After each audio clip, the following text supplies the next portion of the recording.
સત્તાધારના મહંત વિજય બાપુ સામે થયેલા આક્ષેપોને લઈને અખિલ ભારતીય સંત સમિતિ મેદાને ઉતર્યું છે।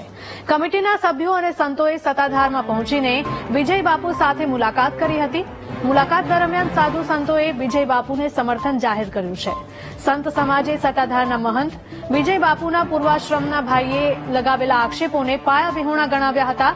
સાધુ સંતો અને મહંતોએ કહ્યું કે સનાતન ધર્મને બદનામ કરવા માટે ષડયંત્ર કરવામાં આવી રહ્યું છે।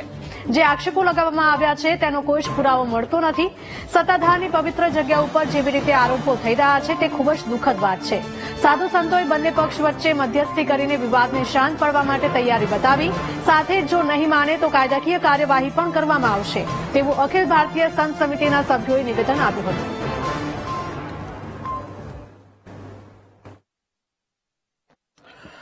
સનાતન શ્રદ્ધા કેન્દ્રો જે છે એ સનાતન શ્રદ્ધા કેન્દ્રોને બદનામ કરવાની એક સાજિશ ચાલી રહી છે અને એ સાજિશના ભાગમાં કોઈ ગમે તે રીતે ગમે ત્યાંથી એકબીજાને હાથા બનાવે અને પછી એ ઘરના હોય કે બહારના હોય પણ એને હાથા બનાવીને જે આ પ્રવૃત્તિ કરવામાં આવી રહી છે એ પ્રવૃત્તિ ખૂબ ખોટી છે। હમણાં જ અમારા મોહનદાસજીએ જે જણાવ્યું છે એ પ્રમાણે અમે સંતોની કોઈ પણ તકલીફ હોય ત્યારે એની સાથે લડીએ છીએ, એની સાથે રહીને એની સામે જે અમારે પ્રયોગ કરવો પડે કરીએ છીએ।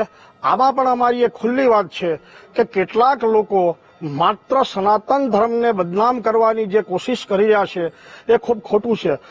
સત્તાધાર છે આપ સૌ જાણો છો પણ અને રોટલા ને ઓટલા માટે જગ વિખ્યાત છે સાહેબ। કોઈ પણ ભૂખ્યું દુખ્યું આવે, બેન દીકરી આવે, ત્યાગી આવે, વૈરાગી આવે, આ જેવી ખટ દર્શન સેવા બીજી ક્યાં થઈ શકે? આ તો આપા ગીગાએ ધખાવેલી જ્યોત છે અને પૂજ્ય વિજયદાસ બાપુમાં આપા ગીગાના સ્પષ્ટ દર્શન થાય છે। આવો સાધુ જગતમાં તમે ગોતવા જાવ તો ના મળે। આટલા સંત પ્રેમી, આટલું સરળ અને ઉમદા વ્યક્તિત્વ, આટલો આ સ્થાનનો વિકાસ કરેલો છે એટલે આ કોઈ વિવાદ જ નથી। અને જે લોકો સનાતન ધર્મને ટાર્ગેટ કરીને સોફ્ટ ટાર્ગેટ કરે અને સનાતન ધર્મને સોફ્ટ ટાર્ગેટ કરી અને જે બદનામ કરવાના જે સોશિયલ આ જે કાવતરાઓ ચાલે છે એને કહેવાય સોશિયલ બ્લેકમેલિંગ, तो ये बिल्कुल बंद होना चाहिए। इसलिए सत्ताधार सनातन धर्म की विश्व की एक मानी हुई गद्दी है। उस गद्दी पे जो बैठता है वो संत समाज और सनातन धर्म का वो गादीपति, जिसको एक बार तिलक हो गया है उसको में किसी की शक्ति नहीं है कि उसको हटा सके या हटाने की बात कर सके।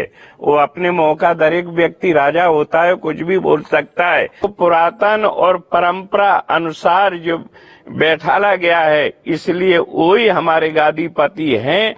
उसके लिए हम लोगों को चाहे कुछ भी बलिदान संत समिति के देना पड़े उसको हम लोग तैयार हैं।